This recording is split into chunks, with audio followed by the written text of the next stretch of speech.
Ya, Assalamualaikum warahmatullahi wabarakatuh. Kita lanjutkan pembicaraan kita tentang Al-Quran dan sains. Kali ini kita akan membahas kiamat dan struktur alam semesta. Seperti yang lalu, kita akan membaca beberapa ayat Al-Quran ya. A'udzubillahi minasyaitonirrajim. Sanurihim ayatina fil afaqi wa fi anfusihim hatta yatabayyana lahum annahul haqq. Awalam yakfi birabbika annahu ala kulli syai'in syahid. Kami akan memperlihatkan kepada mereka tanda-tanda kebesaran kami di segenap penjuru dan pada diri mereka sendiri, sehingga jelaslah bagi mereka bahwa Al-Quran itu adalah benar. Ya, tidak cukupkah bagi kamu bahwa Tuhanmu menjadi saksi atas segala sesuatu. Kemudian ayat berikutnya, Ali Imran ayat 190. A'udzubillahi minasyaitonirrajim. Inna fi khalqis samawati wal ardi wa ikhtilafil laili wan nahari la ayatil liul albab. Sesungguhnya dalam penciptaan langit dan bumi dan pergantian malam dan siang terdapat tanda-tanda kebesaran Allah bagi orang-orang yang berakal.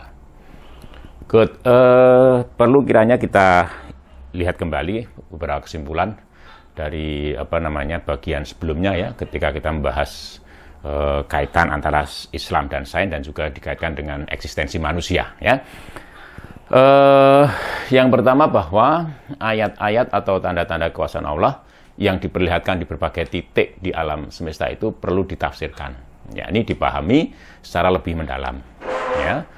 Kemudian penafsiran atau upaya pemahaman lebih mendalam itu dilakukan melalui kegiatan penelitian, yakni pengamatan dan perenungan secara berkesinambungan, tiada henti gitu ya.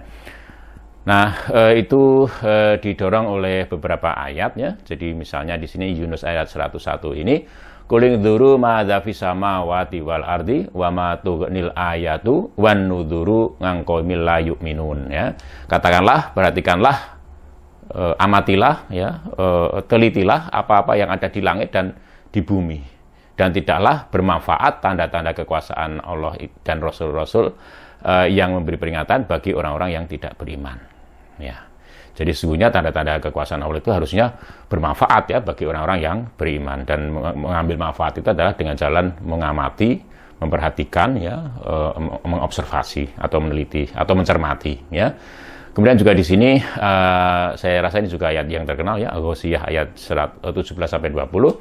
Afala yanzuruna ilal ibili kaifa khuliqat wa ilas samai kaifa rufi'at wa ilal jibali kaifa nusibat wa ilal ardi kaifa sutihat ya. Maka apakah mereka tidak memeriksa, memperhatikan atau mencermati ya, atau mengamati ya, unta bagaimana ia diciptakan, dan langit bagaimana ia diangkat, dan gunung-gunung bagaimana mereka ditegakkan, dan bumi bagaimana ia dibentangkan ya. Ada juga ayat yang lain, yakni An-Nahl ayat 11, yubitu lakum bihi zar'a wa zaituna wan nahila wal a'naba wa min kulli samarat inna fi dzalika la ayatal liqaumin yatafakkarun. Dan air hujan itu, dia dengan air hujan itu ya, dia menumbuhkan ya, Allah menumbuhkan untuk kamu tanaman-tanaman, zaitun, kurma, anggur, dan segala macam buah-buahan. Sungguh pada yang demikian itu benar-benar terdapat tanda kebesaran Allah bagi orang-orang yang berpikir.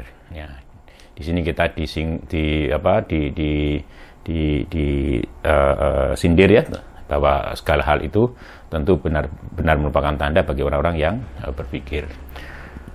Kemudian di ayat 12 ya, wasakhkhara lakumul laila wan nahar wasamsa wal qamar wa nujjumu musakhkharatum bi amrih inna fi dzalika la ayatil liqaumin yaqilun. Dia menundukkan malam dan siang, matahari dan bulan untukmu, dan bintang-bintang dikendalikan dengan perintahnya.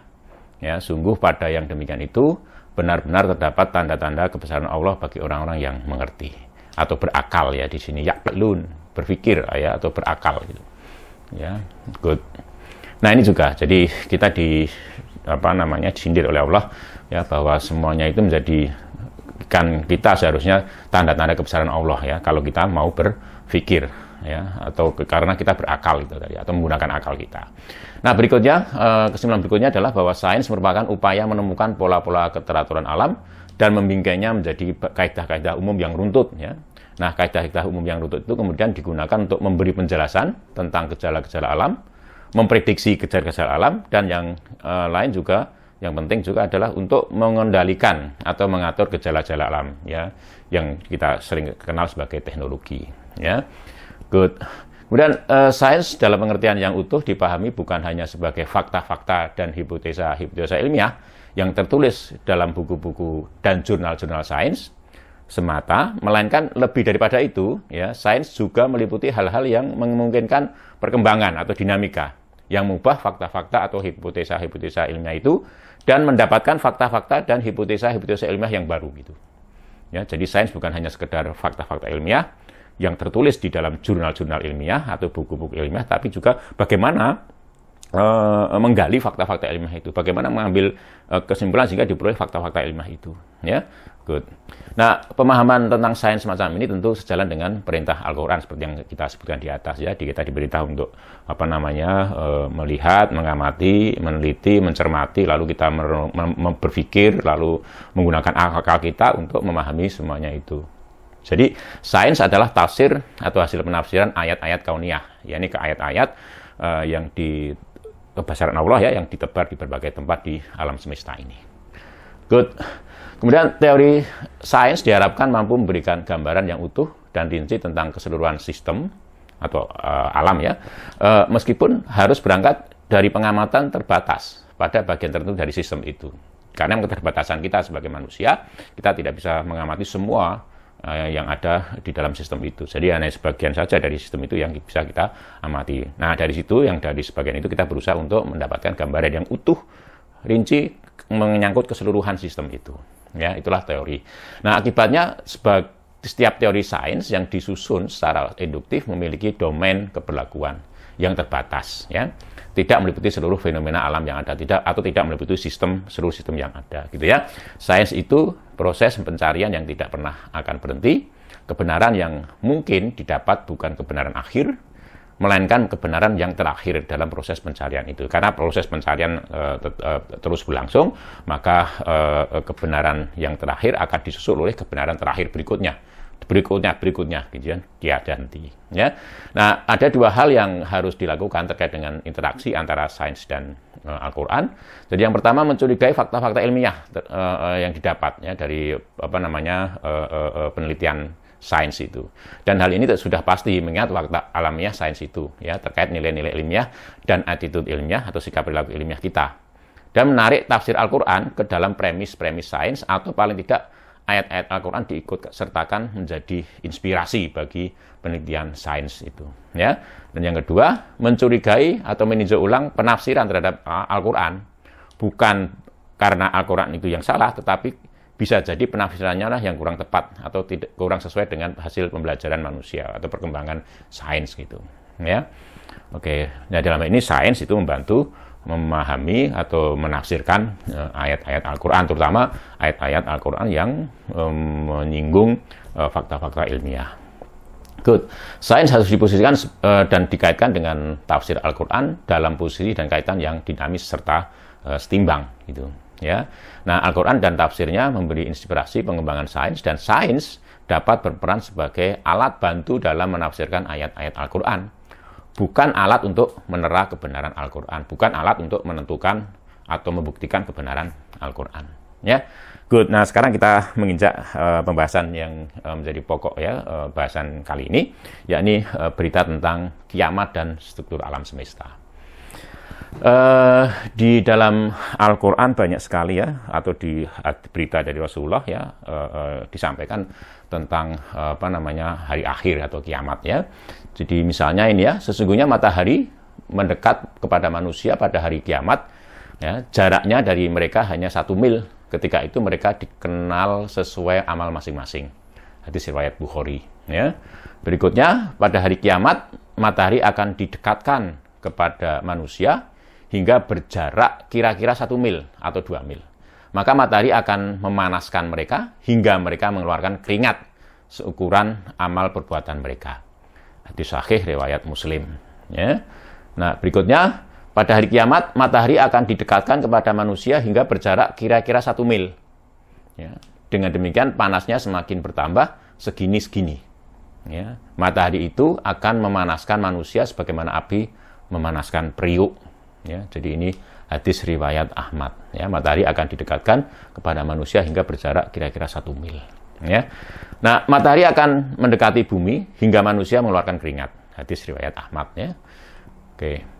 Nah, kemudian juga ada surat Al-Zalzalah ya, idza zulzilatil ardu zilzalaha wa akhrajatil ardu asqalaha wa qalal insanu malaha. Ya, apabila bumi diguncangkan dengan guncangannya dan bumi telah mengeluarkan beban-beban beratnya dan manusia bertanya, mengapa bumi jadi begini? Ya. Kemudian juga disebutkan apabila terjadi hari kiamat, terjadinya hari kiamat itu tidak dapat disangkal. Kejadian itu merendahkan satu golongan dan meninggikan golongan yang lain. Apabila bumi diguncangkan sedahsyat-dahsyatnya dan gunung-gunung diluluh lantakkan, maka jadilah ia debu yang berterbangan dan kamu menjadi 3 golongan. Ini dalam Al-Waqiah ayat 1-7. Kalau yang tadi adalah surat Al-Zalzalah ayat 1-3. Sama-sama bunyi diberitakan di situ bahwa bumi itu diguncang, ya, diguncangkan gitu, ya. Nah, kemudian dan mereka bertanya kepadamu tentang gunung-gunung, maka katakanlah Tuhanku akan menghancurkannya di hari kiamat sehancur-hancurnya. Maka dia akan menjadikan bekas gunung-gunung itu datar sama sekali. Tidak sedikit pun kamu melihat padanya tempat yang rendah ataupun yang tinggi, ya, karena datar tadi, gunung dihancurkan oleh Allah, ya. Kemudian kemudian yang kita dapati adalah tempat yang datar karena gunung dihancurkan, ya. Itu Toha ayat 105-107. Nah, dan ingatlah akan hari yang ketika itu kami perjalankan gunung-gunung dan kamu akan melihat bumi itu datar. Ya, sekali lagi ya, jadi gunung diperjalankan, ya, kemudian bumi itu dalam keadaan datar gitu. Oke, ini tadi Al-Kahfi ayat 47-48. Kemudian juga ini ada surat yang lain ya. Jadi Hud ya, ini surat Hud. Fa ammal ladzina syaku fa finnari lahum fiha zafirun wa sahiq khalidina fiha ma damatis samawati wal ardu illa ma syaa rabbuk inna rabbaka fa'alul lima yurid. Ya, maka adapun orang-orang yang sengsara, maka tempatnya di dalam neraka. Di sana mereka mengeluarkan dan menarik nafas dengan merintih gitu, karena sakit gitu ya. Kemudian dikatakan berikutnya, mereka kekal di dalamnya selama ada langit dan bumi. Jadi mereka kekal di dalam neraka itu selama masih ada langit dan bumi. Kecuali jika Tuhanmu menghendaki yang lain, ya, sungguh Tuhanmu maha pelaksana terhadap apa yang Dia kehendaki. Kemudian berikutnya dalam ayat 108, a'udzubillahi minasyaitonirrajim, wa ammal ladzina su'idu fa fil jannati khalidina fiha ma damatis samawati wal ardu illa ma syaa rabbuk atau an ghaira majdud, ya. Dan adapun orang-orang yang berbahagia, maka tempatnya di dalam surga. Mereka kekal di dalamnya selama ada langit dan bumi. Jadi di ayat sebelumnya juga ada kondisional lah ya. Jadi selama ada langit dan bumi. Jadi mereka kekal di dalam surga bagi yang di surga selama masih ada langit dan bumi. Kecuali jika Tuhanmu menghendaki yang lain sebagai karunia yang tidak ada putus-putusnya. Demikian juga tadi yang merintih di neraka, ya, dia akan di dalamnya kekal selama masih ada langit dan bumi, dikatakan semacam itu. Nah, itu menarik untuk dipahami lebih lanjut, ya. Nah, penting untuk ditanyakan di sini adalah apa yang dimaksud dengan istilah kiamat itu? Ya, berakhirnya alam semesta, ya, ataukah hancurnya galaksi Bima Sakti, gitu. Atau musnahnya tata surya atau matahari kita, ya, atau hancurnya bumi semata, gitu. Nah, itu yang harus kita tanyakan beberapa hal itu. Nah, tapi sebelum kita menjawab pertanyaan-pertanyaan itu, pertanyaan yang pertama yang harus dijawab adalah apakah alam semesta itu Gitu. Jadi apa yang maksud dengan alam semesta itu? Ya. Jawaban atas pertanyaan itu bervariasi ya, dari satu orang ke orang yang lain, dari satu masyarakat ke masyarakat yang lain, dari satu peradaban ke peradaban yang lain. Ini sangat nampak nyata gitu ya. Semuanya bergantung pada seberapa jauh kita dapat mengamati dan seberapa mendalam kita dapat berpikir atau bertafakur tentang yang hasil yang kita pengamatan kita itu. Nah, dulu orang melihat bintang dengan mata kepala, mata telanjang, ya, melihat ke langit gitu. Nah, kalau ditanya kepada mereka apa itu alam semesta, ya sebatas apa yang mereka lihat dan sebatas apa yang mereka bisa tempati gitu. Ya, jadi kalau dia hanya tinggal di kampung mereka, kemudian ya paling jauh keluar ya tidak terlalu 2-3 kilometer ya. Dia ya hanya itu aja yang mereka anggap sebagai alam semesta itu. Mungkin mereka berpikir sebagaimana lazimnya masyarakat yang lalu, langit itu dipandang seperti setengah bola gitu ya. Kemudian bintang itu nempel di atap di bola itu ya. Gitu. Maka dikenal sebagai bola langit itu karena itu. Nah, kemudian orang berusaha membuat alat ya yang membantu penglihatan mereka sehingga apa yang mereka lihat itu bisa lebih jauh gitu. Jadi benda-benda yang lebih jauh itu bisa mereka lihat lebih jelas gitu. Ya, ini orang mulai membuat teleskop ya. Sebagai contoh teleskop ini. Dengan teleskop ini, ya dia teleskop bias ya, refraktor, artinya teleskop yang sebagai penyusunnya itu lensa ya, bekerja berdasarkan pembiasan ya. Nah, ini Galileo yang membuat ya, merancang, dan dengan teleskop ini Galileo kemudian bisa menemukan dengan bisa melihat ya bulan atau satelit dari Jupiter yang kemudian disebut sebagai Europe, Ganymede dan Callisto itu. Ya, jadi artinya dengan alat bantu ini kemudian orang bisa melihat lebih jauh ya, sehingga kemudian bisa melihat benda angkasa yang lebih banyak lagi gitu ya, bukan hanya apa yang bisa dilihat dengan mata kepala, tapi juga lebih daripada itu. Ya, kemudian Isaac Newton juga membuat teleskop. Ya, teleskop ini bekerja berdasarkan pemantulan, ya, refraktor, reflektor istilahnya ya. Nah, ukuran 33 mm ini adalah 33 mm ya, ini lensanya itu, lebar lensanya itu ya. Ini mampu melihat satelit ya, Jupiter yang telah ditemukan Galileo dan juga gerhana planet Venus. Jadi planet Venus juga mengalami gerhana ya, karena ketutup oleh bayangan matahari atau ketutup oleh matahari ya gitu.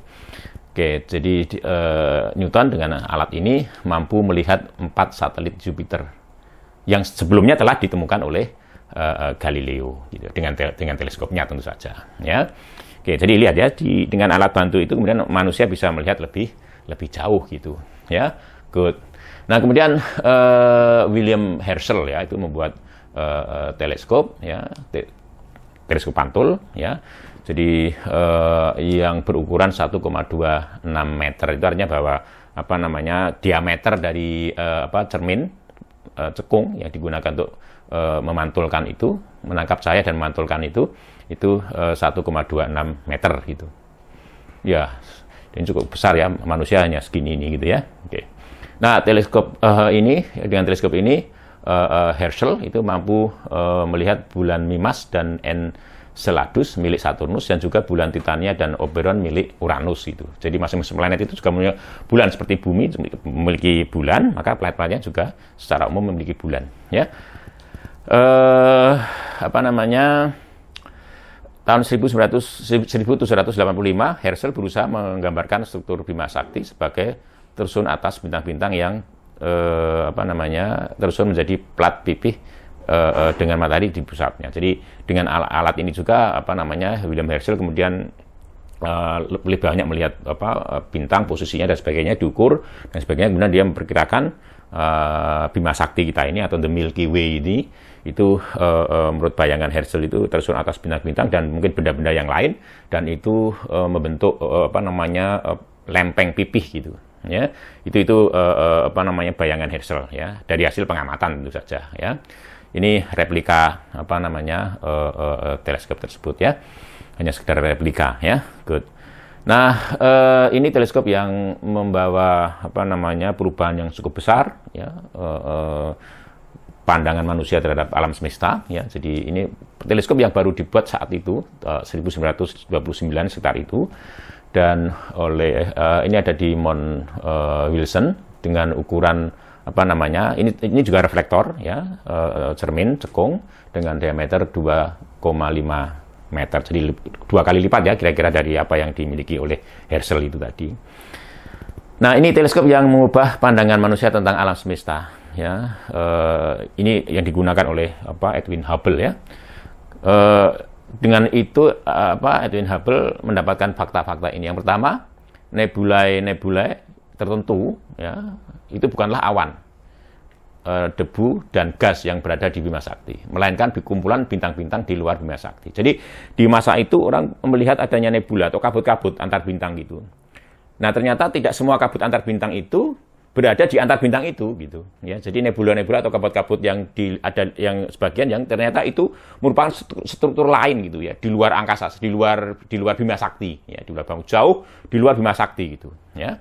Oke, nah Bima Sakti sesungguhnya juga merupakan nebula seperti itu. Jadi apa namanya, Edwin Hubble juga menemukan bahwa Bima Sakti itu sesungguhnya juga merupakan tadi nebula tadi, struktur yang terus atas bintang-bintang itu tadi.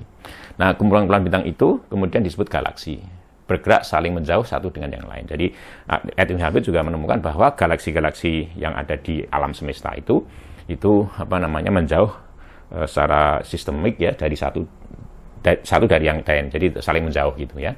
Oke, ini dengan menggunakan teleskop ini. Lihat, ya, begitu orang mempunyai alat yang dengan kekuatan, ya, kemampuan yang lebih, maka manusia juga akan mempunyai kemampuan lebih untuk melihat apa namanya alam semesta dan untuk memahami alam semesta, ya, lebih utuh daripada tanpa menggunakan alat itu, ya.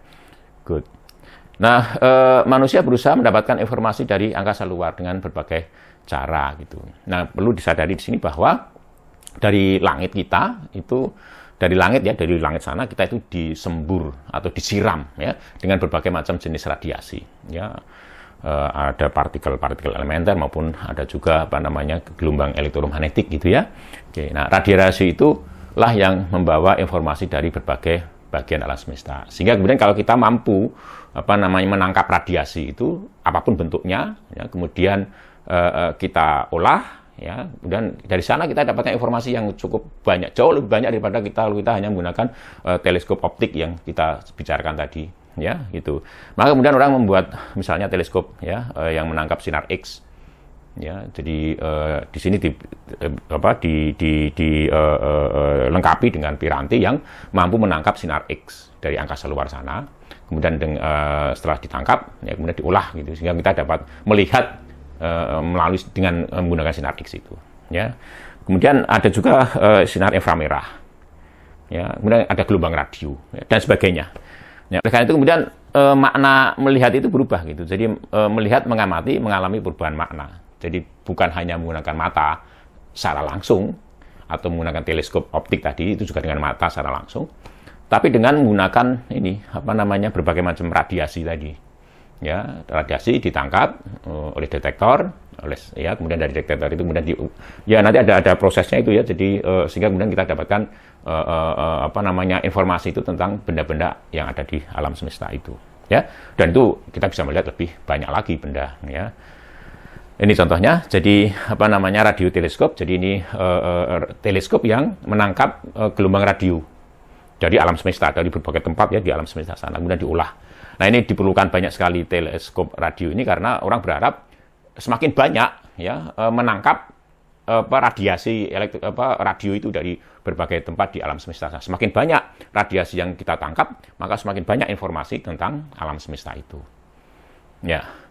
Nah, perkembangan berikutnya adalah apa yang masuk dengan gelombang gravitasional. Nah, ini dari teori relativitas umum Einstein orang bisa memperkirakan, ya, memprediksi adanya gelombang gravitasional ini. Dan ini memiliki jangkauan paling jauh, ya, dan semua objek di alam semesta itu berinteraksi secara gravitasi. Dengan begitu maka berbagai sudut alam semesta akan nampak lebih terang dari sebelumnya kalau kita mampu menangkap dan mengolah ya gelombang gravitasional ini. Nah, ini misalnya orang berusaha untuk menangkapnya dengan menggunakan fasilitas sebagai contoh LIGO ini ya. Itu. Nah, ini beberapa waktu yang lalu menjadi gempar karena kita bisa melihat dua black hole yang bertumbukan ya secara in spiral gitu ya gitu. Ya.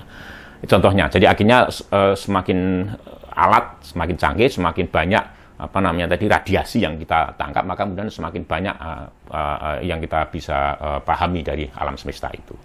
Nah, itulah maka kemudian itu yang menentukan tadi seberapa jauh apa yang disebut dengan alam semesta itu. Ya, oke. Nah, untuk memahami alam semesta itu mungkin kita akan berangkat dari pertanyaan sederhana ini, ya. Di manakah kita berada? Ya, kalau sekarang saya ditanya di mana saya berada, saya menjawab saya di rumah, ya, di Sodanten, Ambar Ketawang, Gamping, Sleman gitu. Tapi kemudian kalau Sodanten ditanya apa itu Sodanten, di mana Sodanten, ya, maka kemudian jawabnya akan ada jawaban lagi. Jadi Sodanten itu ada di Gamping gitu. Dan kalau itu pertanyaan diteruskan, di mana Gamping itu berada? Ujungnya adalah di manakah bumi kita berada? Karena ujung tadi pertanyaan tadi akhirnya akan mengatakan di bumi gitu, ya. Dan ketika itu kemudian kita akan sampai pada pertanyaan ini, di manakah bumi kita berada? Dulu orang membayangkan bahwa bumi itu pusat alam semesta. Kalau pertanyaan di mana bumi berada? Bumi berada di pusat atau bumi merupakan pusat alam semesta gitu. Ya. Nah, kemudian orang menyadari ya dengan pengamatan tadi bahwa sesungguhnya bumi kita itu berada dalam suatu struktur yang disebut tata surya atau solar system gitu. Yang tersusun atas matahari, ya, kemudian beberapa planet termasuk bumi sebagai salah satu planetnya, kemudian beberapa benda tata surya gitu ya, seperti komet gitu ya, asteroid ya dan sebagainya. Oke. Itu yang kemudian dipahami manusia ya. Jadi ditanya di mana bumi berada? Bumi berada di suatu sistem tata surya ya. Good. Nah, ini bumi ada di situ ya. Nah, jika dilihat dari bintang jauh ya, benda-benda dalam tata surya kita ini bergerak pada orbit yang cenderung berbentuk elips. Dengan salah satu fokusnya berada pada pusat massa tata surya itu.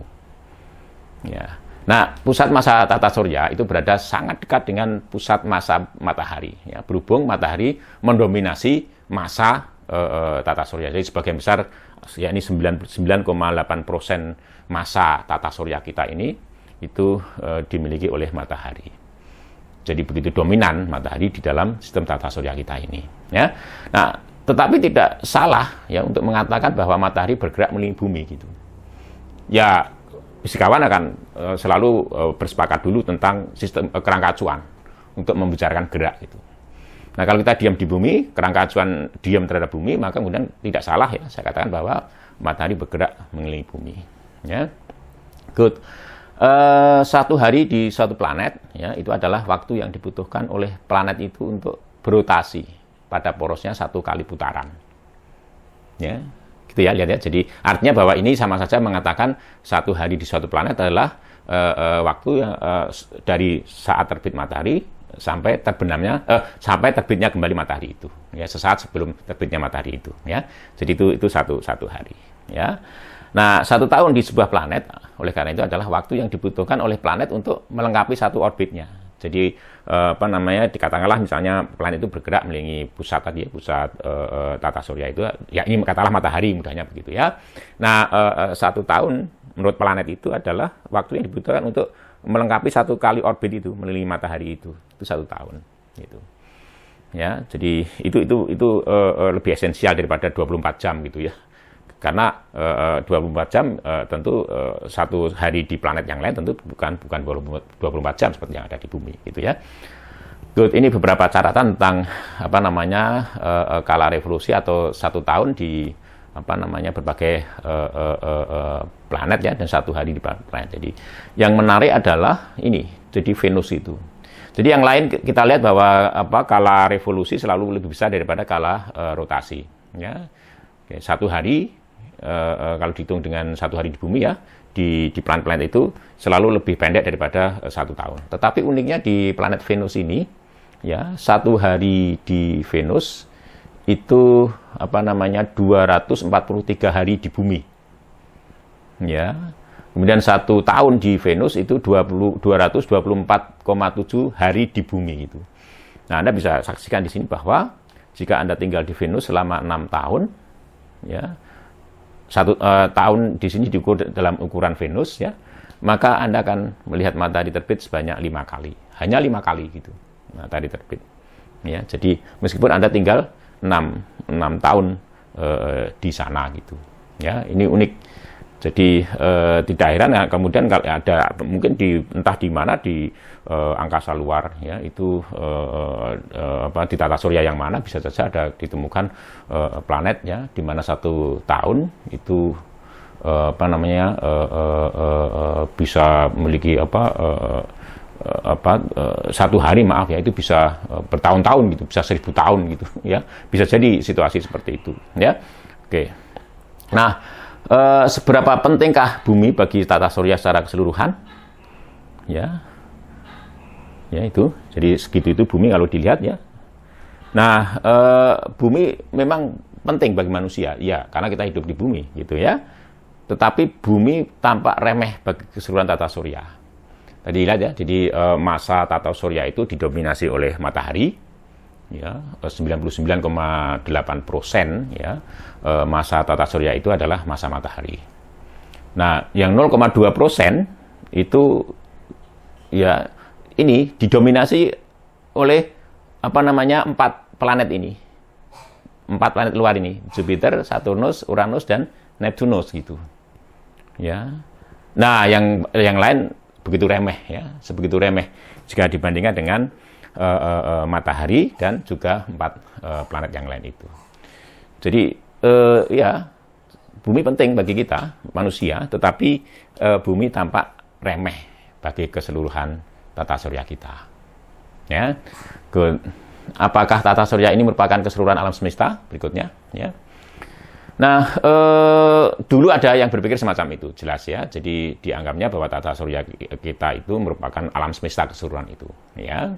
Nah, tapi kemudian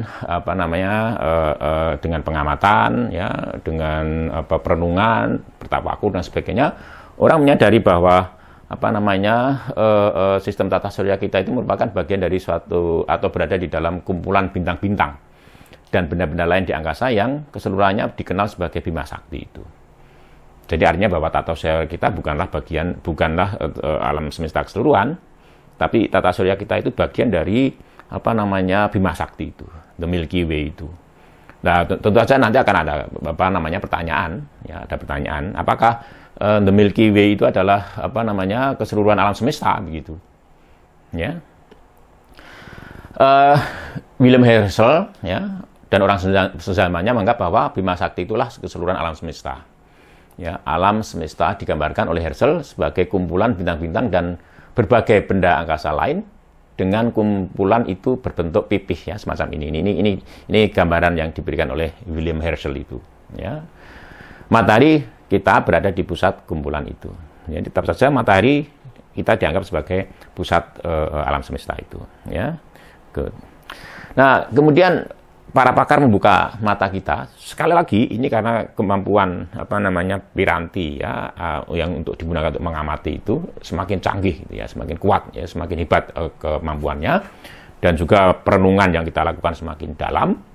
Maka kemudian kita mendapatkan kenyataan bahwa matahari sebagai pusat tata surya kita itu merupakan salah satu dari ratusan miliar bintang yang berada di lengan Orion, ya, yang berada pada suatu struktur spiral yang dikenal sebagai galaksi Bima Sakti.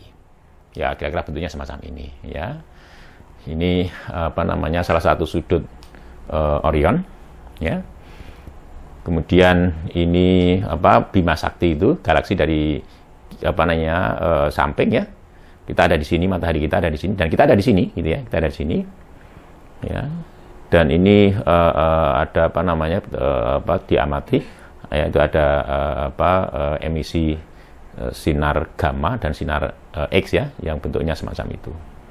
Ya, kemudian, nah, juga orang mengukur apa namanya kecepatan ya bintang-bintang ya memutari pusat galaksi ya, dan didapatkan ungkapan semacam ini, menarik ya. Jadi menurut mekanika Newton ya, bintang-bintang di bagian pinggir galaksi seharusnya mengorbit pusat galaksi lebih lambat daripada bintang-bintang yang lebih dekat ke pusat galaksi gitu ya. Tetapi Vera Rubin itu menemukan bahwa hampir tidak ada perbedaan kecepatan bintang-bintang yang mengorbit pada jarak lebih dari jarak tertentu ini ya. Jadi pada jarak tertentu ya itu apa namanya kecepatannya hampir dikatakan sama gitu ya, boleh dikatakan sama. Nah, inilah kemudian artinya ini menyelisihi mekanika Newton.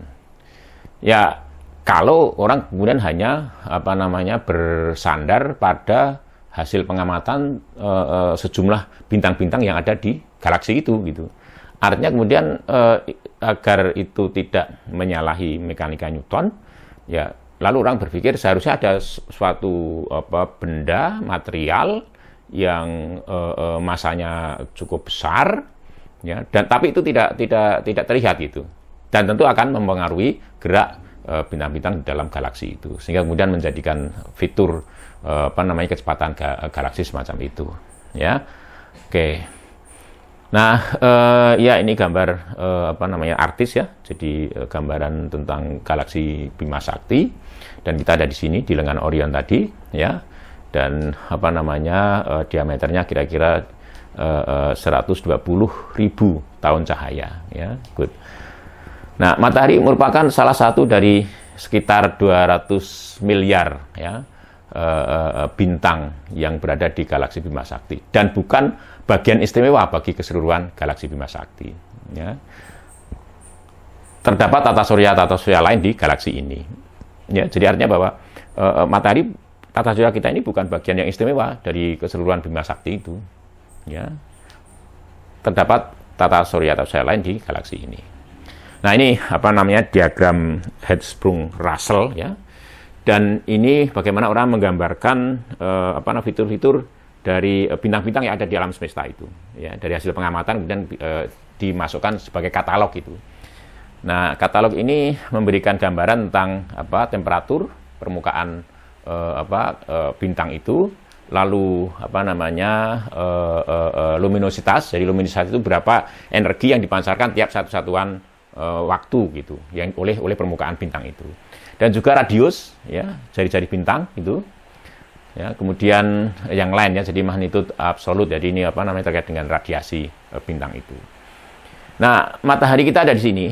Jadi artinya kalau matahari kita ini jari-jarinya satu ya, satuan gitu, maka kemudian terdapat bintang-bintang yang lain yang jari-jarinya itu 1000 kali jari-jari matahari gitu. Luar biasa. Jadi saya katakan tadi bahwa bumi kita ini nampak tidak begitu penting bagi matahari karena massa bumi sangat kecil sekali dibandingkan dengan matahari yang mendominasi seluruh tata surya tadi.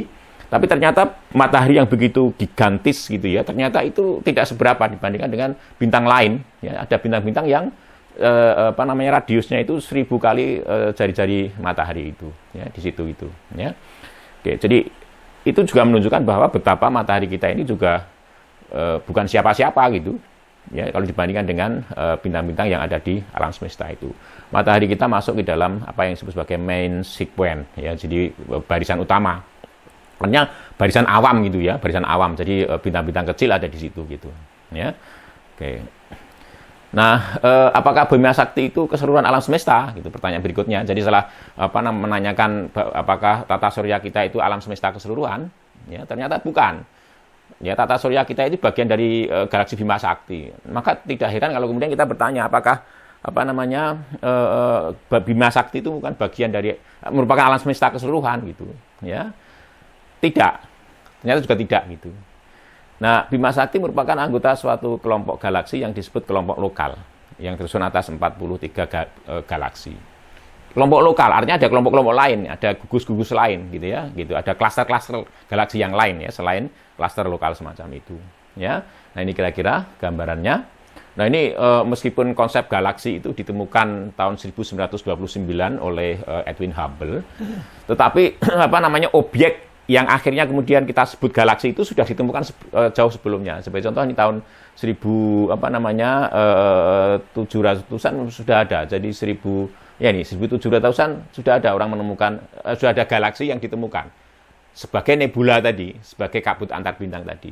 Orang sebelum menyadari bahwa itu merupakan struktur yang ada di luar Bima Sakti itu. Nah, baru kemudian setelah tahun 1929 kita menyadari bahwa nebula-nebula ini merupakan galaksi gitu. Ya, sehingga tidak heran kalau ada beberapa yang ditemukan sebelum tahun 1929. Bahkan tahun 1700 ya, itu sudah orang menemukan, ada yang menemukan sudah ada galaksi, objek yang nanti disebut galaksi itu yang sudah ditemukan gitu. Apakah Bima Sakti kita dan kelompok lokalnya adalah keseluruhan alam semesta gitu? Bima Sakti dan kelompok lokalnya tidak sendirian ya. Bima Sakti dan kelompok lokal itu merupakan bagian dari sekitar 200 miliar galaksi yang terlihat keberadaannya di alam semesta.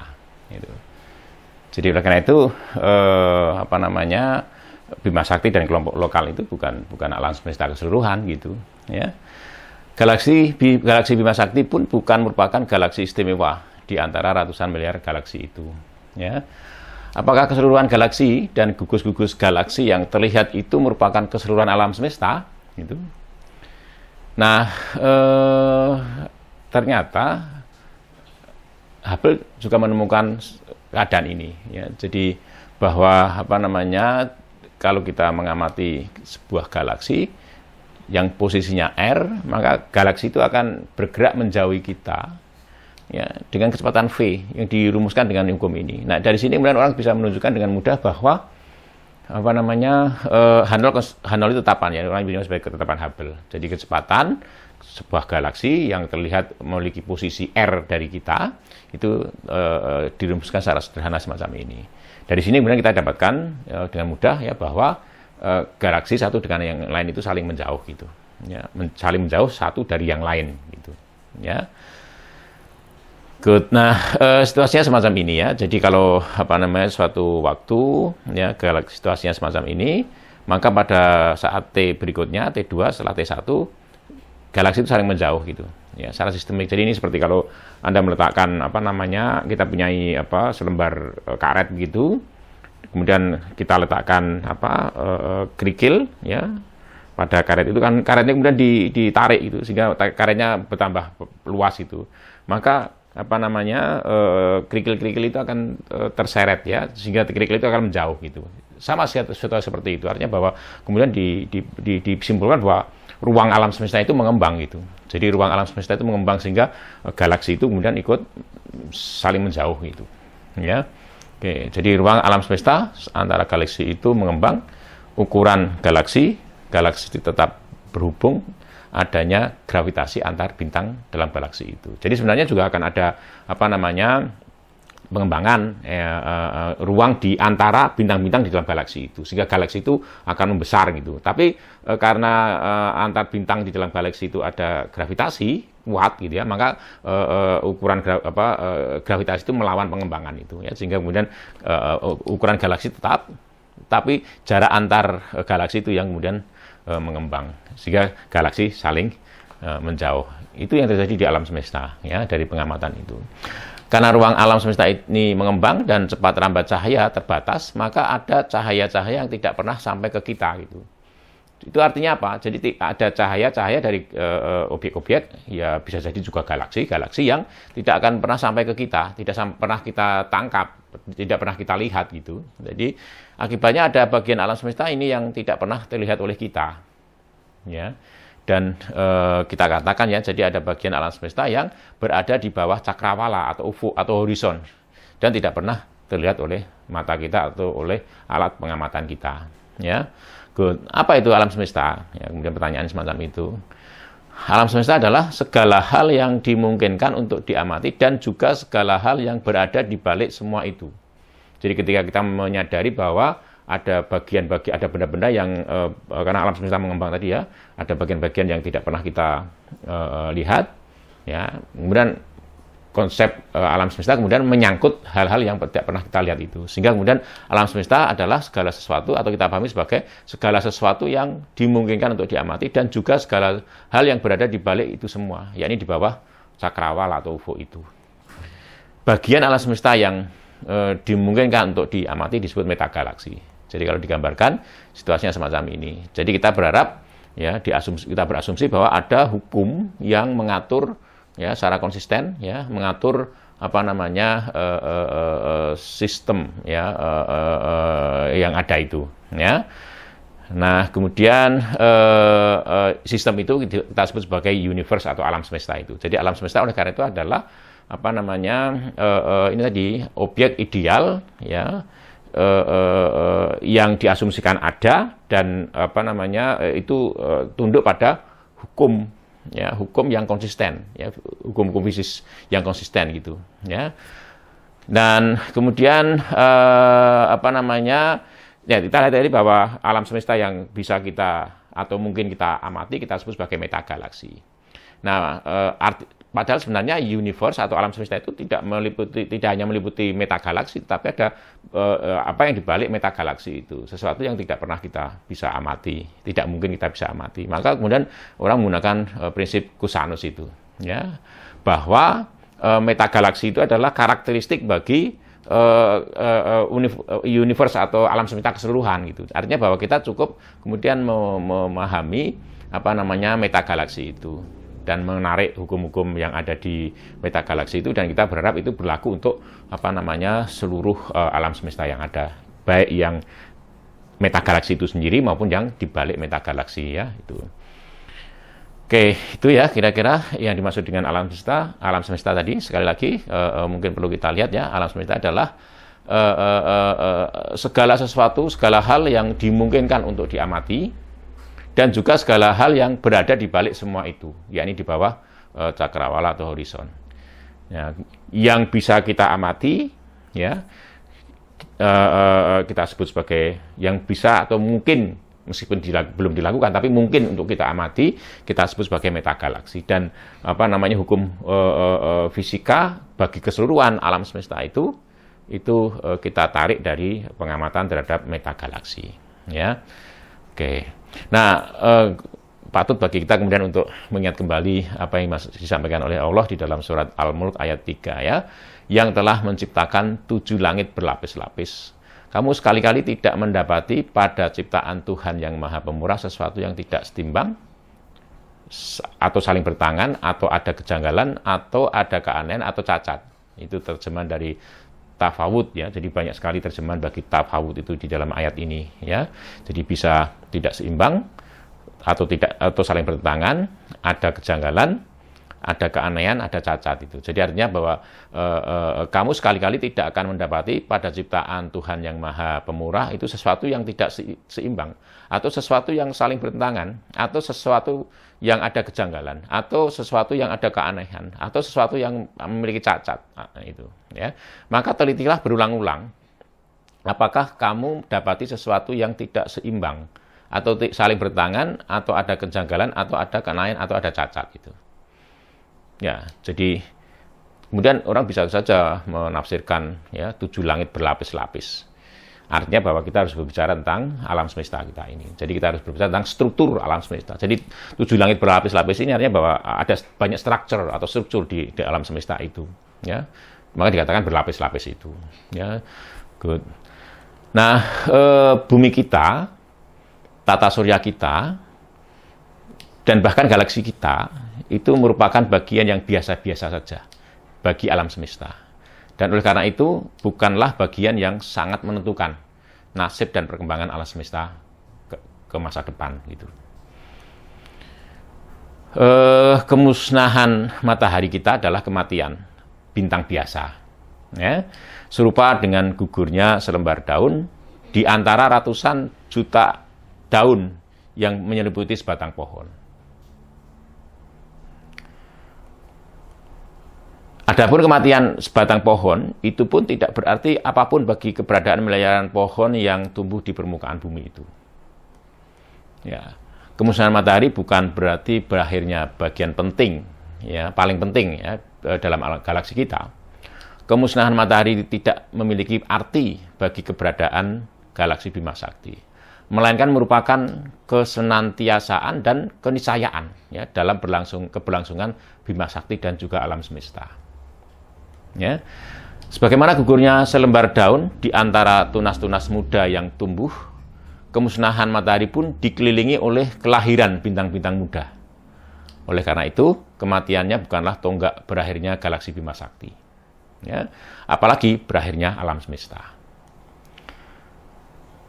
Maka patut kita ingat apa yang disampaikan oleh Allah di dalam surat Al-Anbiya ya, ayat 104 ini.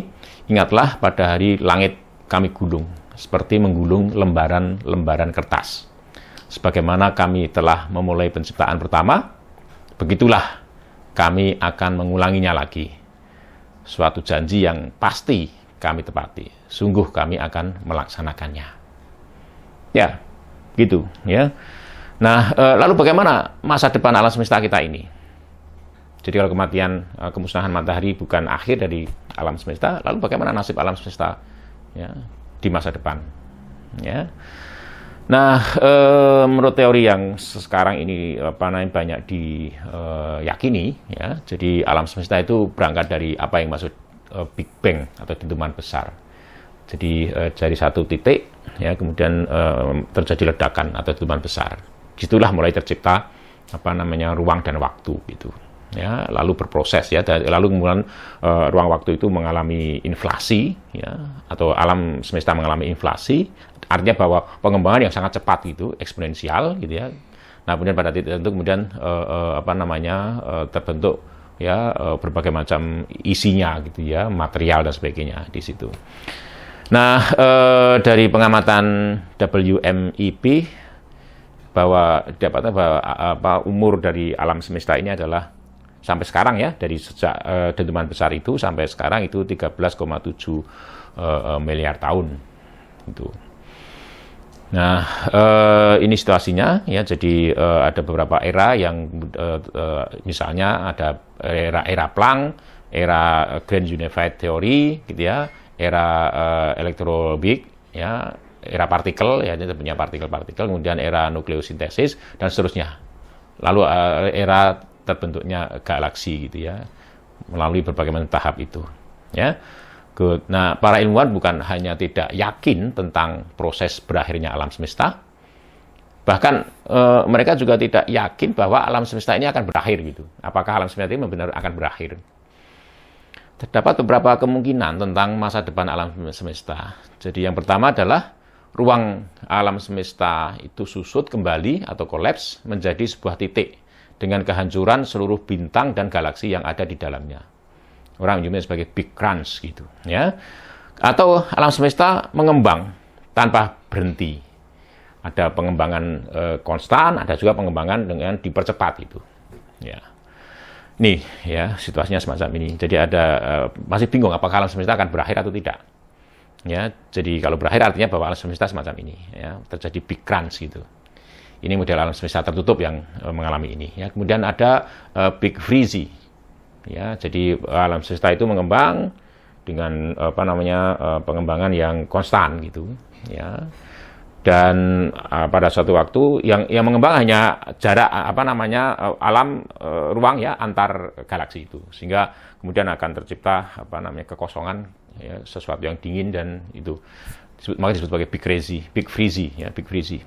Lalu atau yang ketiga, ini the big ribs. Jadi pengembangannya dipercepat. Ya, bukan hanya menyangkut ruang antar galaksi, tapi juga ruang di dalam galaksi itu. Sehingga kemudian bintang-bintang di dalam galaksi itu atau galaksi itu tercerai-berai gitu. Maka disebut sebagai the big rib itu.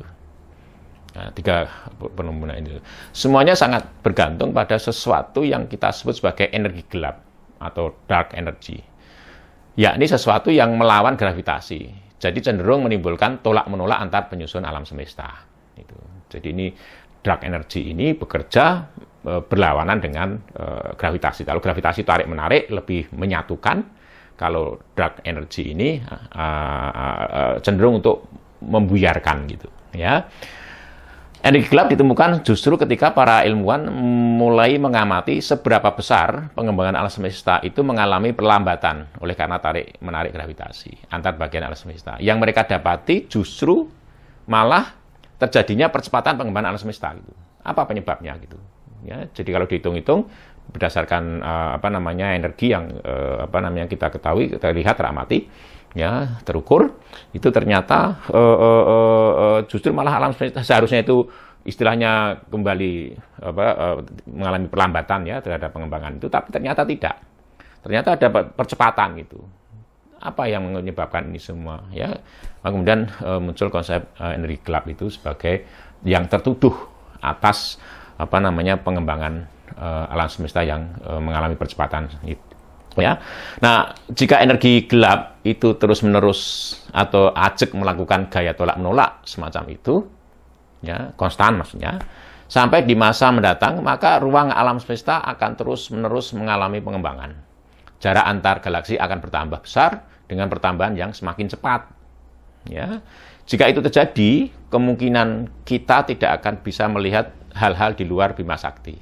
Sebab semuanya yang ada di luar Bima Sakti itu akan menjadi jauh ya dengan sangat cepat itu. Jadi menjauhi kita dengan sangat cepat ya. Skenario ini disebut sebagai Big Freeze sebab alam semesta selanjutnya akan menjadi ruang yang sangat dingin, gelap dan kosong. Ya, ini jika tadi sekali bahwa energi gelap itu bekerja secara terus-menerus ajak ya, sehingga kemudian alam semesta akan mengalami pengembangan ya, terus-menerus berkembang, sehingga kemudian jarak antar galaksi itu akan semakin jauh gitu ya. Dan oleh karena itu kemudian kemungkinan kita tidak akan bisa lagi melihat galaksi di luar galaksi Bima Sakti ya. Oke, skenario ini ya diyakini sebagai yang paling mungkin bagi masa depan alam semesta kita. Mengingat pengamatan terhadap bagian alam semesta yang berada cukup jauh hingga saat ini memberi petunjuk kuat bahwa kekuatan energi gelap terlihat tidak berubah atau bersifat tunak sepanjang waktu. Jadi tidak mengalami peningkatan, jangan tidak mengalami penurunan gitu. Ya, itu artinya bahwa kemungkinan Big Freeze ini adalah kemungkinan yang paling diyakini, paling kuat gitu. Nah, hal ini berkesesuaian dengan sesuatu gagasan bahwa energi gelap adalah tetapan kosmologis, sebagaimana yang telah diusulkan oleh secara tidak sengaja ya. Bahkan Einstein mengatakan penyesalannya mengusulkan tetapan kosmologis itu di dalam persamaan medannya gitu ya. Tapi ternyata kemudian keberadaan konstanta kosmologis itu menjadi menarik di sini karena bisa digunakan untuk mencerminkan atau menggambarkan dark energi itu ya. Good. Jika energi gelap tidak konstan ya, ini kemungkinan berikutnya ya, dan bertambah seiring waktu ya, sehingga mampu mengembangkan atau memperluas bukan hanya ruang di antara galaksi-galaksi, melainkan juga mengembangkan ruang di antara bintang-bintang di dalam galaksi itu, maka galaksi itu akan tercerai-berai. Inilah yang disebut sebagai skenario Big Rip gitu.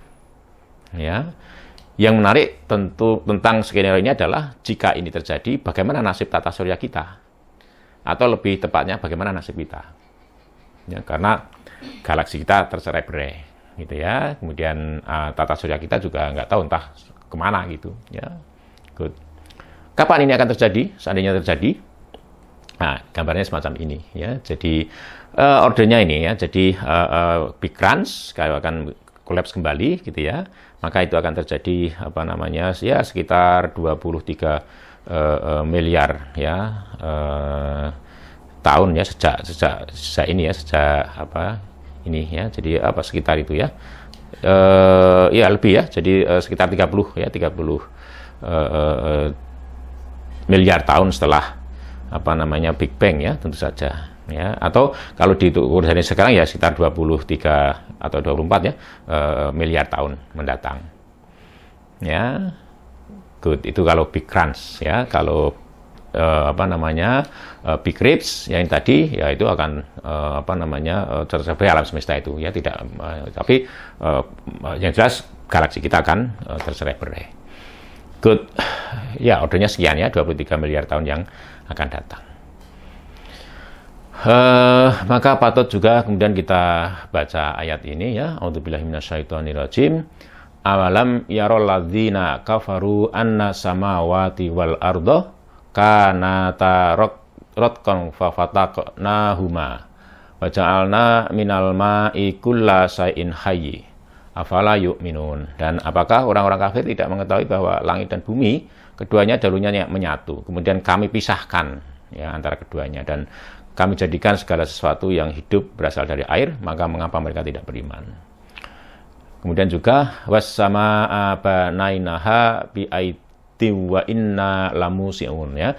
Dan langit ya, ruang angkasa itu kami bangun dengan kekuatan, dan kami sesungguhnya yang meluaskannya ya, mengembangkannya gitu ya. Good. Nah, kemudian kita coba lihat. Jadi ternyata alam semesta kalaupun akan terjadi collapse, big crunch, itu sekitar 23 miliar tahun yang akan datang. Ya. Nah, ya lalu bagaimana dengan matahari kita? Ya, bagaimana nasib dengan matahari kita? Ya, kita lihat ya. Struktur matahari ya. Jadi kalau kita lihat ya, itu tersusun atas beberapa bagian ya. Jadi bagian paling dalam ya, inti matahari. Di sini terjadi reaksi nuklir ya, menghasilkan foton. Nah, itu memiliki temperatur 15 juta Kelvin. Kemudian di bagian luarnya itu ada bagian radiatif ya. Di sini energi yang dihasilkan dari inti kemudian ditransfer keluar ya melalui radiasi foton gitu. Nah, kemudian foton atau radiasi ini memanasi bagian bawah ya dari zona konvektif ya. Nah, sehingga kemudian ini kedap ya, zona konvektif ini kedap, sehingga radiasi tidak bisa menembus zona itu. Yang bisa dilakukan adalah memanasi bagian bawah itu, sehingga kemudian energi atau kalor ya yang diberikan itu kemudian dialirkan melalui cara konveksi ya. Maka disebut sebagai zona konveksi karena bagaimana mentransfer energi itu dengan menggunakan konveksi gitu. Ya, nah zona konveksi kemudian memanasi bagian ini ya, bagian yang fotosfer itu ya, fotosfer itu. Nah, itulah yang kemudian kita sebut, yang kita lihat oleh kemudian fotosfer itu karena temperaturnya yang sekitar 5800 Kelvin itu kemudian sebagai benda hitam sempurna itu ya, dia memancarkan radiasi termal gitu ya. Yang sampai ke kita itu adalah radiasi termal itu. Jadi radiasi atau foton yang dihasilkan dari reaksi nuklir itu tidak pernah sampai ke kita karena dia tertahan di bagian bawah ya, bagian konvektif itu ya. Kemudian bagian luarnya adalah ada korona, kemudian ada ada korona ya. Jadi ada kromosfer, kemudian ada korona itu. Nah, nasib matahari tergantung pada proses yang ada di dalam ini, terutama adalah proses reaksi nuklir ya, menghasilkan ya reaksi nuklir yang ada di dalam inti matahari itu. Jadi nasib matahari atau bintang-bintang secara keseluruhan memang nanti tergantung pada reaksi nuklir yang ada di dalam intinya ya. Nah, ternyata jadi seperti yang disampaikan tadi bahwa matahari atau bintang secara umum ya, dari pengamatan kita ketahui bahwa bintang secara umum itu lahir dari awan gelap ya, awan molekuler ya, karena disebut awan gelap karena kedap cahaya ya, sehingga kemudian kita tidak bisa mengamati, tidak terlihat ya di dalamnya itu. Nah, itu terjadi karena awan gelap itu terkumpul dalam cukup banyak gitu ya, dalam kuantitas ya cukup banyak begitu, sehingga kemudian akan saling tarik menarik ya, antar bagian itu, kemudian kolaps ya karena gravitasi itu. Nah, dalam kolaps itu nanti ada beberapa proses ya, karena kolaps maka kemudian terjadi pemanasan, misalnya temperatur di udara itu tinggi, kemudian kalau awan molekuler itu memiliki momentum sudut maka kemudian akan terjadi pusaran gitu. Jadi ya karena semakin kolaps, artinya ukuran awan molekuler itu semakin kecil gitu ya. Sementara momentum sudutnya harus lestari, konstan gitu ya, sehingga kemudian akan terlihat pusaran itu. Dan nanti bisa di sana tergantung massa yang terkumpul ya pada awan molekuler itu ya, nanti bisa saja tidak terbentuk bintang, tidak jadi terbintang, tapi terbentuk kate coklat gitu ya, kate coklat ya, brown dwarf gitu ya, jadi itu. Nah kemudian bisa terjadi bintang kecil ya seukuran matahari itu ya, dan sebagainya gitu ya, gitu ya. Dan dalam proses itu bisa saja mungkin nanti muncul piringan gitu ya, piringan, dan dari piringan itu kemudian muncul planet-planet ya, itu dari terbentuklah tata surya gitu. Artinya adalah bahwa ada, tapi juga dilihat nanti akan ada hasil pengamatan bahwa terlihat ada bintang-bintang yang mengalami kematian gitu ya. Jadi artinya bahwa bintang itu ada yang baru lahir ya, kalau kita melihat ke alam semesta itu ada bintang yang baru lahir, ada bintang yang separuh baya ya, setengah baya, ada bintang yang sudah tua ya, ada juga bintang yang sekarat itu ya, gitu. Nah ini contoh kelahiran bintang-bintang baru ya, jadi dikelilingi oleh piringan ya, dan piringan itu akan menjadi planet ya, artinya bahwa ini adalah calon tata surya ya, bukan bintang tunggal sendirian, itu bukan, tetapi merupakan tata surya. Nah ini terjadi di awan-awan molekuler atau awan gelap itu tadi ya. Good. Itu. Nah kemudian bintang akan mengalami tadi kematian gitu. Jadi setelah berumur tergantung pada reaksi nuklir yang ada di di dalam intinya itu, dan semuanya nanti memang bergantung pada satu parameter, yakni massa bintang itu. Jadi nasib bintang itu bergantung pada massa bintang itu ya. Oke, matahari kita bintang kecil ya, sehingga kemudian masanya kecil gitu ya, maksudnya sehingga kemudian dia akan mati dalam bentuk ledakan nebula begitu, dan sisanya sebagai bintang kate putih. Tapi sebelum ledakan nebula itu akan terbentuk red giant gitu ya, raksasa merah gitu ya. Itu semuanya bergantung pada reaksi nuklir yang ada di dalam inti matahari itu, dan itu semua bergantung pada massa bintang atau massa matahari itu. Nah ini contoh ya bagaimana sebuah bintang mengalami kematiannya gitu ya, berupa supernova. Jadi di sini terlihat bahwa ledakan supernova itu memancarkan cahaya yang atau radiasi yang intensitasnya bisa melebihi sekumpulan bintang-bintang yang lain yang ada pada galaksi itu ya. Ini contoh ya, jadi bagaimana sisa-sisa supernova ya, sisa-sisa kematian bintang. Jadi bintang itu kalau mati ya, itu artinya bahwa nanti bintang itu intinya akan menjadi sangat dense ya, sangat rapat gitu, sangat kompak, sangat rapat. Kemudian bagian selubung luarnya itu akan membesar dan kemudian akan meledak gitu. Jadi kalau bintang besar meledak sebagai supernova, dan intinya akan sangat rapat gitu ya, dan akan terbentuk bintang neutron atau black hole gitu. Jadi tergantung pada massa bintang itu ya. Nah bintang kecil akan mengalami juga hampir serupa, hanya yang terbentuk yang di tengah itu adalah kate putih, dan ledakan itu orang nyebutnya sebagai ledakan nebula gitu ya, gitu. Good. Itu ingatlah pada hari langit kami gulung seperti menggulung lembaran-lembaran kertas. Sebagaimana kami telah memulai penciptaan yang pertama, begitulah ya kami akan mengulanginya lagi, suatu janji yang pasti akan kami tepati.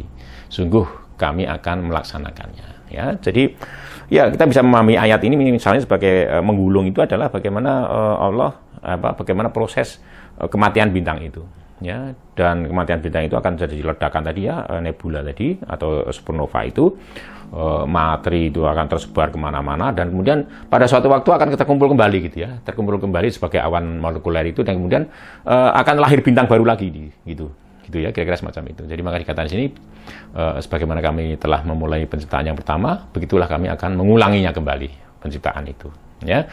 Good.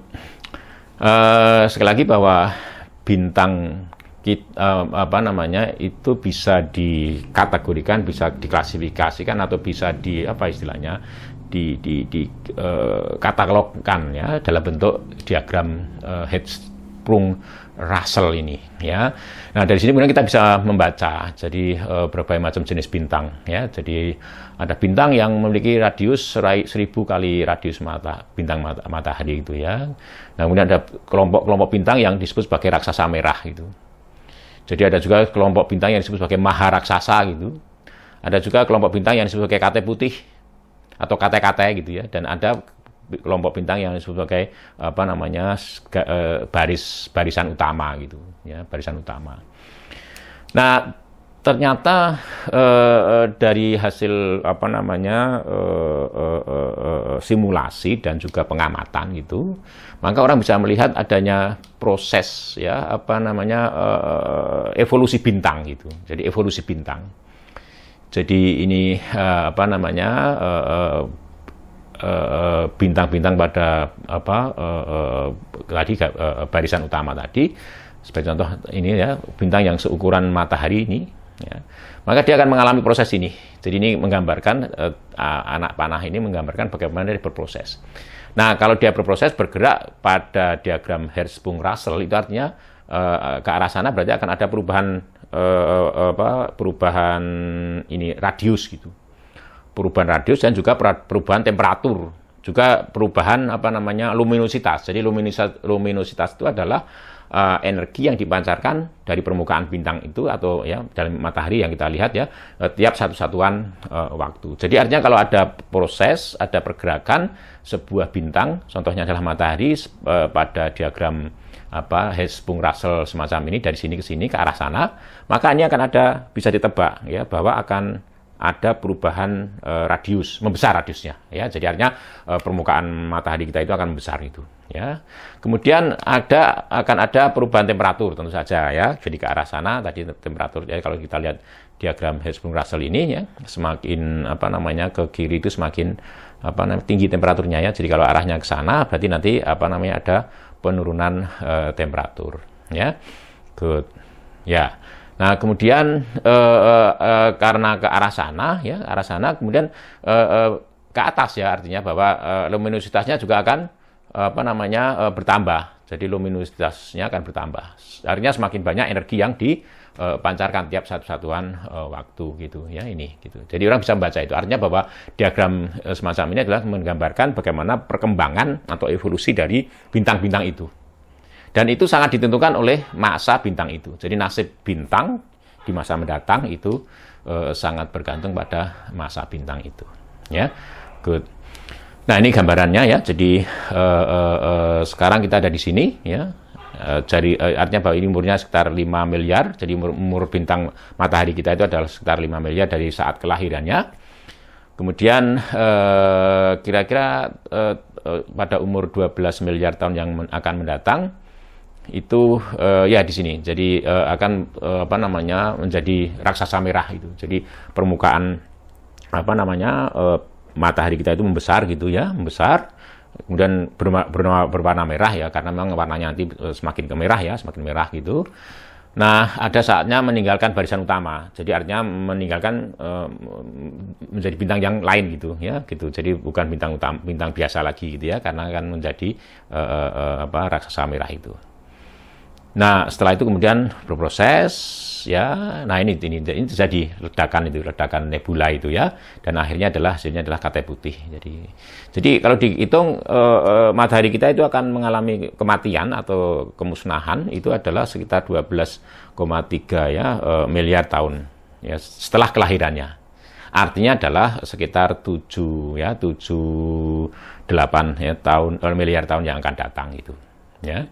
Itu nasib matahari kita ya. Jadi kalau jadi apa namanya bintang raksasa merah ya situasinya semacam ini.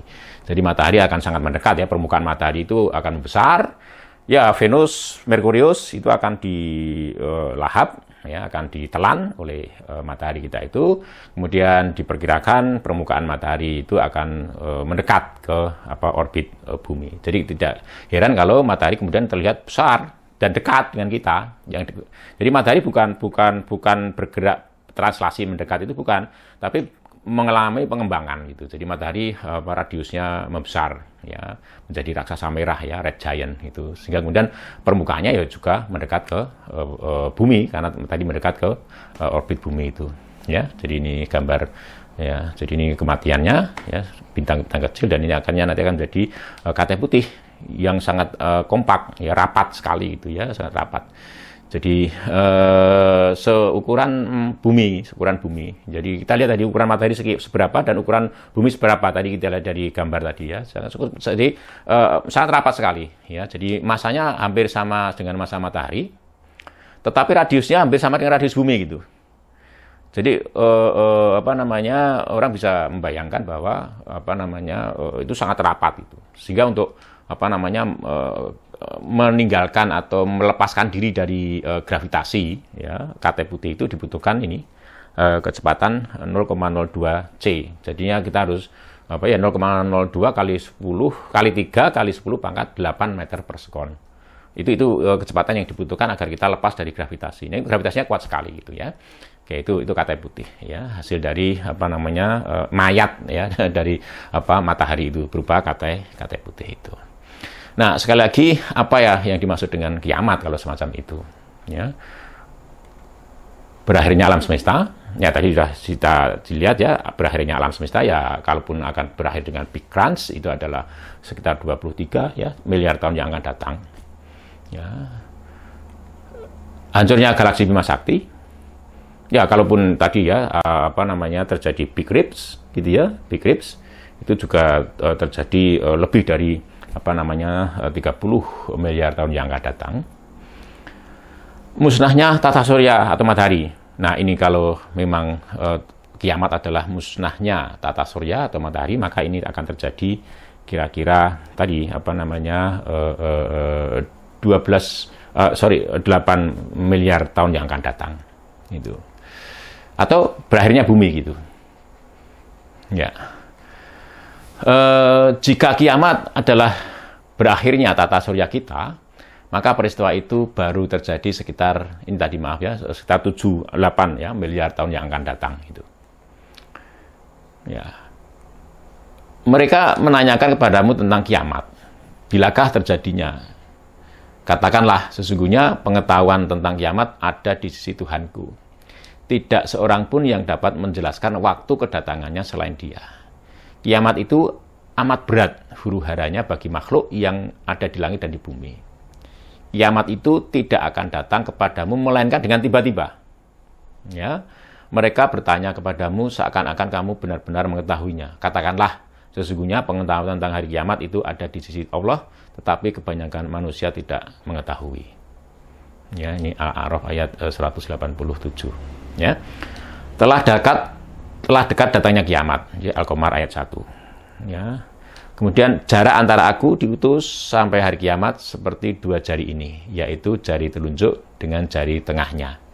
Hadis riwayat Abu Hurairah.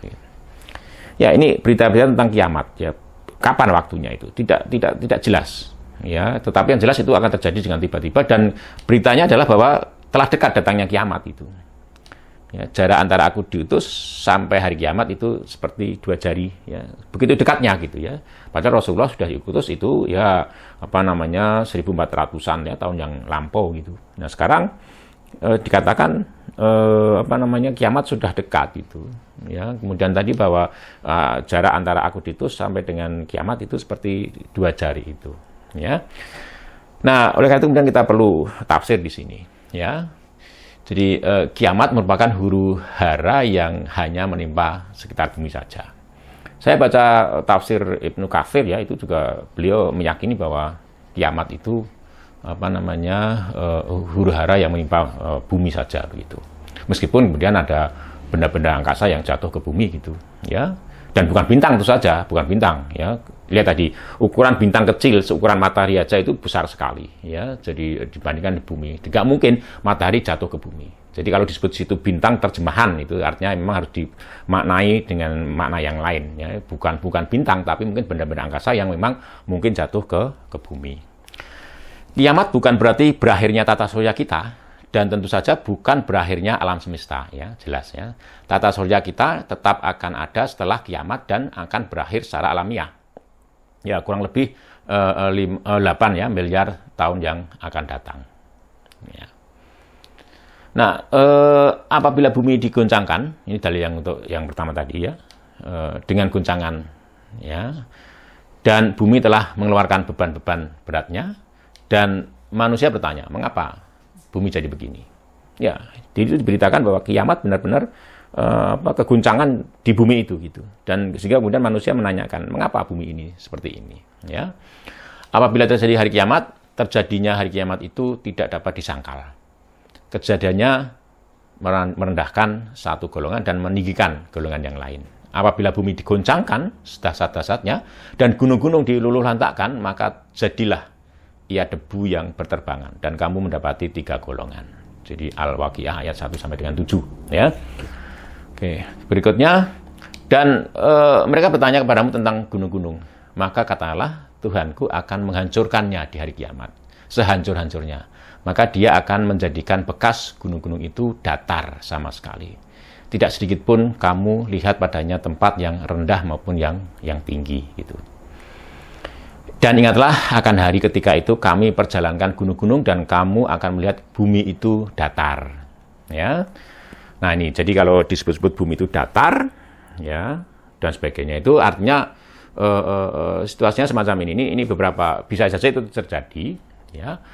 Kenapa bisa itu terjadi? Ya, bisa karena meledak, ya, meletus itu, erupsi gitu ya, gunung-gunung itu ataupun mungkin bukit-bukit ya, sebenarnya kalau bukit-bukit tidak mungkin mengalami erupsi gitu ya. Jadi hal yang mungkin bisa diduga adalah ini. Jadi apa yang sudah pernah kita alami atau kita lihat ya di permukaan bumi itu ada banyak gunung-gunung yang mengalami kehancuran semacam ini ya. Jadi gunung itu kerowak gitu ya, ada lubang di situ. Ini terjadi karena kejatuhan meteor ya, meteoritnya, atau mungkin bisa juga asteroid juga bisa saja ya.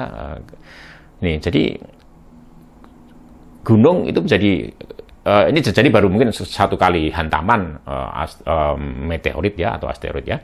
Tapi kalau ini terjadi berkali-kali maka tidak heran kemudian memang gunung akan lenyap gitu. Jadi gunung akan berterbangan karena dihantam oleh asteroid atau meteorit itu tadi ya, sehingga kemudian akan tampak datar gitu ya. Jadi padang mahsyar ya sejatinya berada di bumi ini juga, tetapi bumi dengan suasana keadaan yang jauh berbeda dari sekarang. Ibnu Katsir ya, saya baca di dalam tafsirnya tentang kejadian hari kiamat itu menyampaikan bahwa ya memang begini, jadi padang mahsyar itu di bumi itu ya. Oke. Nah, sesungguhnya pengembalian itu hanya dengan satu kali tiupan saja. Maka dengan serta-merta mereka hidup kembali di permukaan bumi.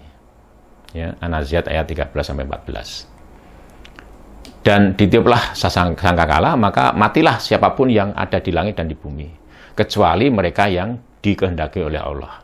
Kemudian ditiup sangkakala itu sekali lagi, maka tiba-tiba mereka berdiri menunggu putusan masing-masing, dan terang benderanglah bumi padang mahsyar dengan cahaya keadilan Tuhannya. Dan diberikanlah buku perhitungan perbuatan masing-masing dan didatangkanlah para nabi dan saksi-saksi lalu diberi keputusan di antara mereka dengan adil sedang mereka tidak dirugikan. Az-Zumar ayat 68 sampai 69. Ya, ini dalilnya ya. Di bumi itu kamu hidup dan di bumi itu kamu mati. Dari bumi itu pulalah kamu akan dibangkitkan. Ya, Al-A'raf ayat 25. Ini yang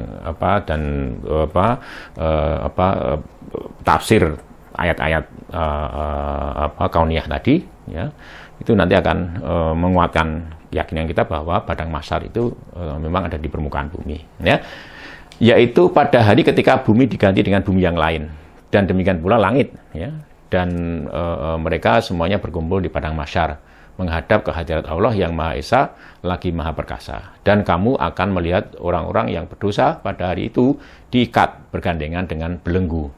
Pakaian mereka adalah dari pelangkin dan muka mereka tertutup api.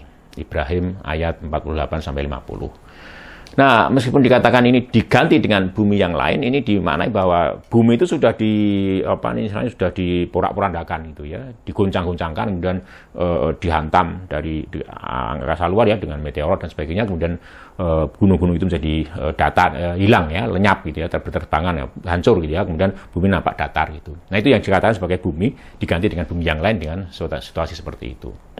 Nah, hari berbangkit, ini hipotesa berikutnya, keempat ya, hari berbangkit atau tafsir keempat ya, hari berbangkit di padang mahsyar terjadi ketika matahari kita telah mencapai fase raksasa merah. Ketika itu permukaan matahari amat sangat dekat dengan orbit bumi. Dengan kata lain bahwa permukaan matahari itu dekat ke bumi gitu. Jadi bukan matahari itu bergeser mendekat ke bumi, tapi matahari itu membesar gitu, sehingga permukaannya itu mendekati bumi gitu. Ya, sesungguhnya matahari mendekat kepada manusia pada hari kiamat, ya jaraknya dari mereka hanya 1 mil. Ketika itu mereka dikenal sesuai amal masing-masing, ya hadis riwayat Bukhari. Pada hari kiamat, matahari akan didekatkan pada manusia hingga berjarak kira-kira 1 mil atau 2 mil. Maka matahari akan memanaskan mereka hingga mereka mengeluarkan keringat seukuran amal perbuatan mereka. Pada hari kiamat, matahari akan didekatkan kepada manusia hingga berjarak kira-kira 1 mil. Dengan demikian, panasnya semakin bertambah segini-segini. Matahari itu akan memanaskan manusia sebagaimana api memanaskan periuk. Ya. Lalu matahari akan mendekati bumi hingga manusia mengeluarkan keringat. Ya. Jadi betul di masa itu, ya ketika matahari mencapai raksasa merah, maka permukaan matahari itu benar-benar akan dekat dengan bumi ya, karena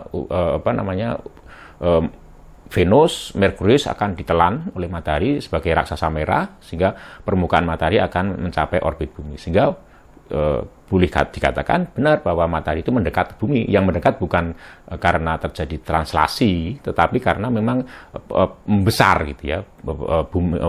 Matahari ya sebagai bola itu membesar jari-jarinya ya, sehingga mencapai orbit bumi itu. Nah, alam akhirat, surga dan neraka, ya ini menarik ya, bisa jadi berada di alam semesta ini juga, yakni di bagian alam semesta yang tidak pernah tampak oleh kita ya. Nah, ini sebagai dalil seperti tadi disampaikan, adapun orang-orang yang celaka, maka tempatnya di dalam neraka. Di dalamnya mereka mengeluarkan atau menarik nafas dengan merintih. Mereka kekal di dalamnya selama ada langit dan bumi, kecuali jika Tuhanmu menghendaki. Sesungguhnya Tuhanmu maha pelaksana terhadap yang Dia kehendaki. Adapun orang-orang yang berbahagia, maka tempatnya di dalam surga. Mereka kekal di dalamnya selama ada langit dan bumi, kecuali jika Tuhanmu menghendaki yang lain, ya, sebagaimana karunia yang tiada terputus-putusnya. Jadi Hud ayat 106 sampai 108. Nah, jadi kita lihat tadi alam semesta. Kita harus membedakan antara alam semesta dengan tata surya, jelas ya. Struktur tata surya itu jauh di bawah struktur alam semesta, ya.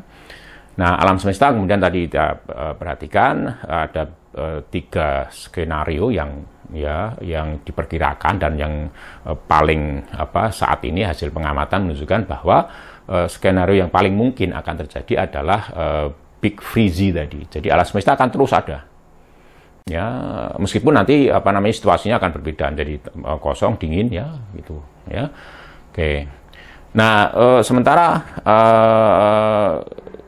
itu ya kira-kira terjadi lebih dari 30 miliar tahun yang akan datang gitu ya.